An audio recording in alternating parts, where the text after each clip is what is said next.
वहाँ पर सर। अरे हाँ ठीक है ठीक है।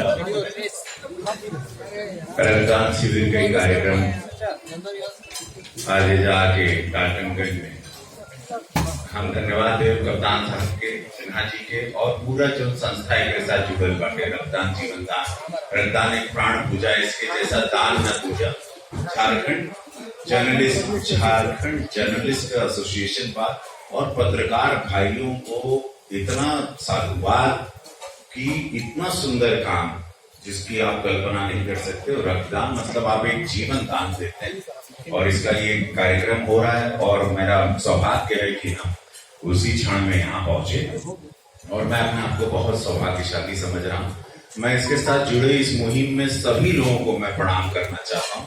मैं सांसद गोरखपुर रवि किशन शुक्ल, हर हर महादेव सब लोगों की बहन अपनी माटी बात हमके भोजपुरी सिनेमा में लोग देखलन, 650 सिनेमा में हमके सुपरस्टार यह माटी बनोले और आज मैं यहाँ आया हूँ। आज मैं अपने आप को बहुत सौभाग्यशाली समझ रहा हूँ और महादेव करें आप लोगों को इसी तरह सारे पत्रकार भाइयों को ये प्रेरणा और भी आपके द्वारा देश के सभी पत्रकार भाइयों में भी ये समाचार जाए और ये संदेशा जाए कि पत्रकार भाई कितने सेंसिटिव होते हैं, देश के प्रति होते हैं, भावनाओं के प्रति होते हैं, अंदरूनी चिंताओं के प्रति पत्रकार सजग रहता है, लेकिन एक मानवता के प्रति भी पत्रकार आगे आता है।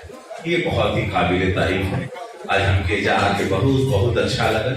महादेव आप लोगों के बहुत शक्ति दें और आगे बढ़ावस। और जितने लोग आज अपना लग दे रहे हैं, सारी युवा पीढ़ी जो हमारे साथ या अगले बगल में सब लेटर वाले, उन सब लोगों के हम धन्यवाद दें कि आप लोगों की ये सोच बहुत सारी युवा पीढ़ियों को और प्रेरणा स्रोत करेगी और आगे बढ़ाएगी। धन्यवाद। जय हिंद, भारत माता की जय।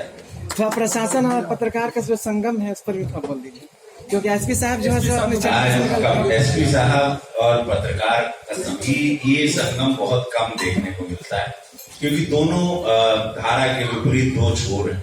एक प्रशासन है जो अपनी ड्यूटी को निभाता है, पत्रकार है जो एक आजादी को वो डेमोक्रेसी के साथ चलता है। तो ये दो संगम एक साथ देखने में ये बहुत ही अद्भुत है और मैं आपको बहुत इसके लिए बधाई देता हूँ कप्तान साहब। फैंटास्टिक मूव आपने किया और इसका ये आप एक बहुत बड़े क्षेत्र के लिए एक प्रेरणा स्रोत बन रहे हैं और इसी तरह आप आगे बढ़ते रहें। यही महादेव से कृपा है। और मैं चाहूंगा कि कप्तान महोदय अपने शब्दों से कुछ बयान करें। पहली बार प्रणाम हुआ है। सर्वप्रथम